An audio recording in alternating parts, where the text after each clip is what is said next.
मेड़ता के राजा भक्त जयमल जी भगवान श्री कृष्ण के अनन्य उपासक थे। यह रोज 10 घड़ी तक भगवान श्री कृष्ण की वंदना करते थे और जितनी देर यह मंदिर में बैठकर भगवान की वंदना करते थे उतनी देर तक कोई भी इन्हें किसी प्रकार की सूचना नहीं दे सकता था।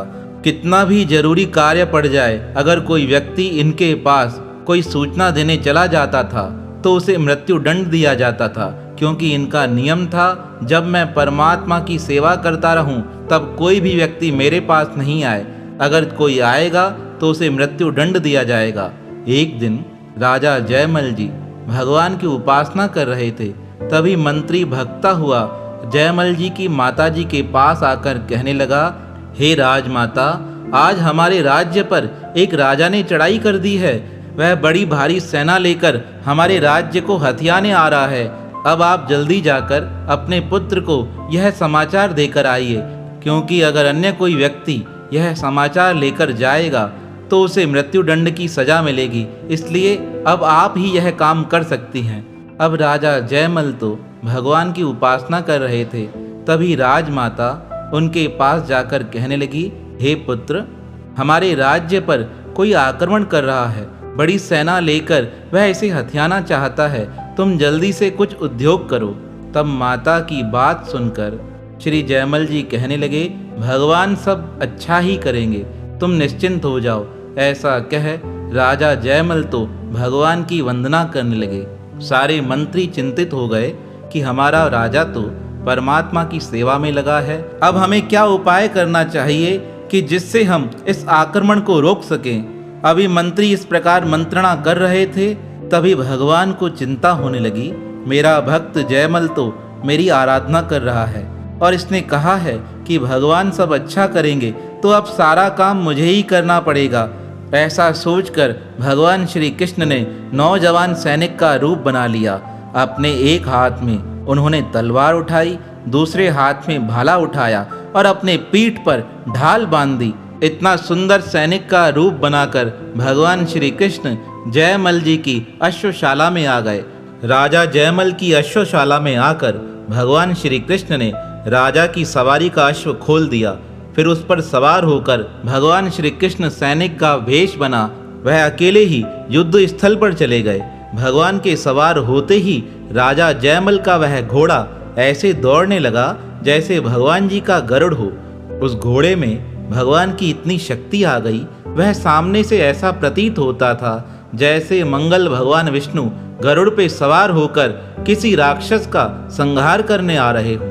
जब भगवान श्री कृष्ण अकेले युद्ध स्थल पर जा रहे थे तो दूर खड़े दुश्मनों को ऐसा प्रतीत होने लगा कि राजा जयमल ने संधि का प्रस्ताव भेजा है, पर सैनिक बने भगवान श्री कृष्ण को तो बड़ा क्रोध था, क्योंकि इस राजा ने मेरे भक्त को दुख देने का प्रयास किया है। भगवान श्री कृष्ण ने सीधा ही उनकी सेना में जाकर संहार करना प्रारंभ कर दिया। अपनी तलवार के द्वारा उन्होंने बड़े बड़े हाथियों के मस्तक धड़ से अलग कर दिए।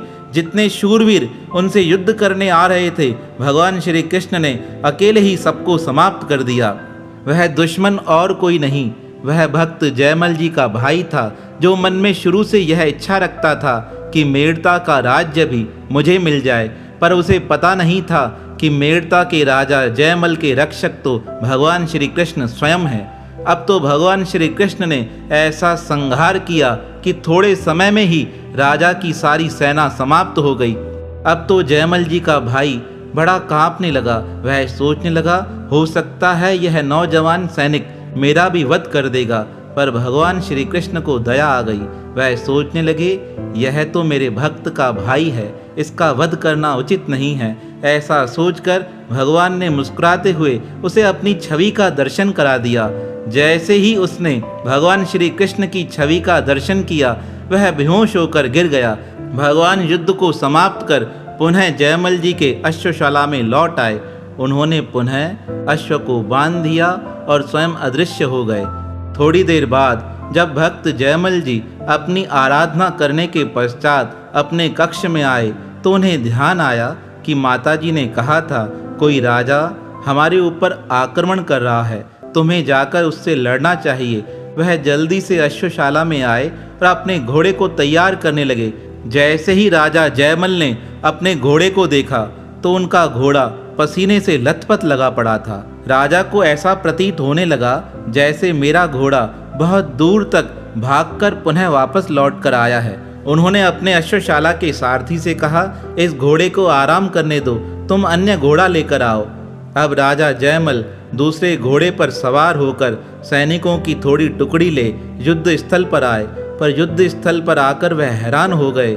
वहाँ तो कोई युद्ध करने वाला था ही नहीं, सब तरफ लाशों के ढेर लगे पड़े थे। जब वह अपने भाई के नज़दीक पहुँचे, उसे देखकर हैरान होकर पूछने लगे, हे भाई, यह सेना तुम्हारी थी? तुम मुझ पर आक्रमण करने आ रहे थे, पर सच्ची सच्ची बताओ, तुम्हारी इस सेना का विनाश किसने किया है? तब अपने भाई जयमल को देखते हुए वह रोते हुए कहने लगा, मैं तुम्हारे राज्य पर आक्रमण करने आ रहा था, पर जैसे ही इस स्थान पर पहुंचा, अचानक से एक वीर योद्धा जो सांवली सूरत का था, उसकी मंद मंद मुस्कान थी, उसके हाथ में तलवार थी, एक हाथ में भाला था, पीछे उसने ढाल धारण कर रखी थी और वह धीरे धीरे मुस्कुराते हुए सारी सेना का संहार करने लगा और जाते जाते वह अपना रूप मुझे दिखाकर चला गया। जब से वह अपना सुंदर रूप मुझे दिखाकर गया है, मेरे मन में शांति नहीं है। तब से मैं इस जमीन पर ऐसे ही लेटा पड़ा हूँ। मुझे समझ नहीं आ रहा है वह योद्धा कौन था, वह कौन तुम्हारी रक्षा करने आया था जिसने थोड़े समय में ही इतनी बड़ी विशाल सेना का नाश कर दिया। जब राजा जयमल ने अपने भाई की यह बात सुनी तो उन्हें समझने में देर नहीं लगी। वह मुस्कुराकर कहने लगे, तुम बड़े भाग्यशाली हो कि आज तुमने उस सांवली सूरत वाले भगवान श्री कृष्ण का दर्शन कर लिया है। भक्त जयमल का भाई कहने लगा, तुम्हारा कहने का अभिप्राय क्या है? तब भक्त जयमल जी कहने लगे, जब तुम मेड़ता पर चढ़ाई करने आ रहे थे, तब माताजी ने मुझे संदेश दिया था कि जाकर अपने राज्य की रक्षा करो। उस समय मैं पूजा में था और मेरा नियम है, जब मैं भगवान की आराधना करता हूँ, मैं उस पूजा से तब तक नहीं उठता हूँ जब तक मेरा नियम पूरा नहीं हो जाए। तब मैंने माताजी से कहा था, आप चिंता न करो, भगवान स्वयं सब कुछ अच्छा कर देंगे। मेरी बात का मान रखने के लिए भगवान श्री कृष्ण सैनिक का रूप धारण कर तुम्हारी इस सेना का विनाश करके गए हैं। भक्त जयमल जी की बात सुन उनके भाई को रोना आ गया। वह पश्चाताप के आंसू बहाता हुआ कहने लगा, हे भैया, मुझे क्षमा करो, मैंने आप जैसे भक्त राज के साथ विद्रोह करने का प्रयास किया। पहले तो जयमल जी के मन में विचार आया, इसे सजा देनी चाहिए, पर उन्होंने सोचा, जब भगवान श्री कृष्ण ने स्वयं इसे क्षमा कर दिया है तो इसे दंड देने का अधिकार मुझे नहीं है। अब तो अपने भाई को हृदय से लगाकर भक्त राज अपने राज्य में लेकर आए और उसे कहने लगे, यह राज्य भी तुम्हारा है, तुम एक बार मुझे कहकर तो देखते, मैं स्व इच्छा से तुम्हें यह राज्य दे देता। तब वह भाई रोते हुए कहने लगा, अब तो मुझे किसी चीज़ की आवश्यकता नहीं, अब तो मैं आपके चरणों में रहकर आप जैसे पावन भक्त की भक्ति करूँगा, जिसकी कृपा से मुझे उस श्याम सुंदर का दर्शन प्राप्त हुआ है।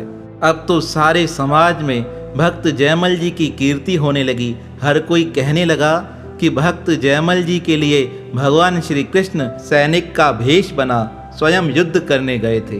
तो कितने दयालु है ना परमात्मा, जो अपने भक्त की रक्षा के लिए सैनिक का भेष बनाकर स्वयं युद्ध स्थल में प्रकट हो गए।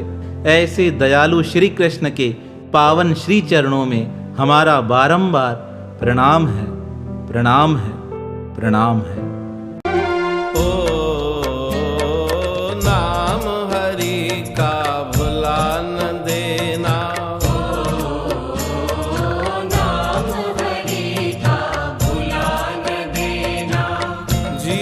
अपना रुला न देना, जीवन अपना रुला न देना, जीवन अपना रुला न देना, जीवन अपना रुला न देना।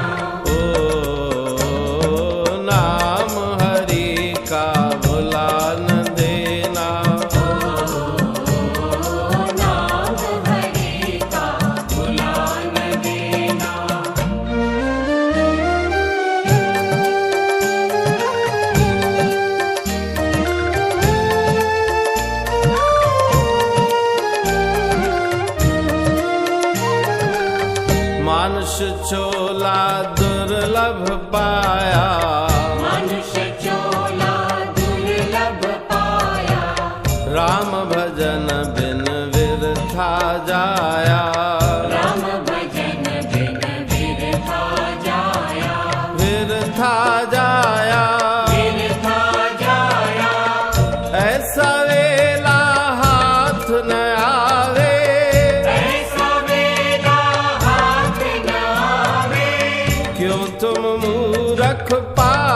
कमावे, क्यों तुम मूर्ख पाप कमावे, पाप कमावे, पाप कमावे, पाप करे तन गवा न देना, पाप करे तन गवा न देना, ओ नाम हरि का भुला न देना, नाम हरि का भुला न देना, जीवन अपना रुला न देना, जीवन अपना रुला न देना, ओ नाम हरि का भुला न देना, नाम हरि का भुला न देना।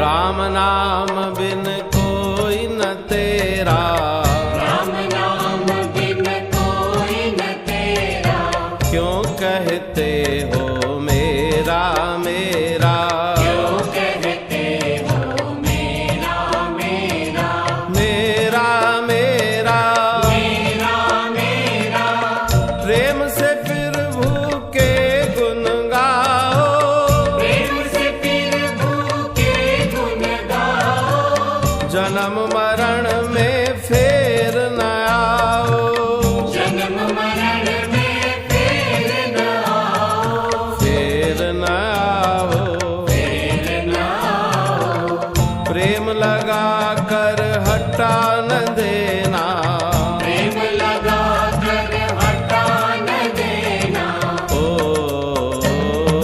नाम हरि का भुला न देना,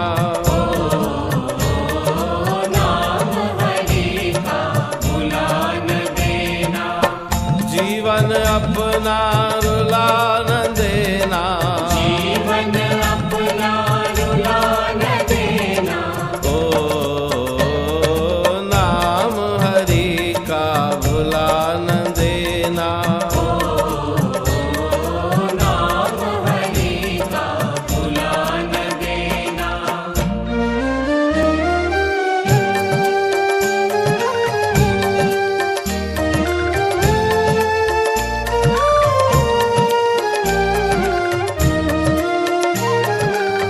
हलत पलत तेरा हर साथी, पलट पलट तेरा हर साथी, झूठे तन धन घोड़े हाथी, झूठे तन धन घोड़े हाथी, घोड़े हाथी, घोड़े हाथी, राम नाम का जाप जपी दे, राम नाम का जाप जपी जे, कहते भव सिंधु तरी जे, कहते हूँ भव सिंधु तरी जे, सिंधु तरी जे, सिंधु तरी जे, भव में चित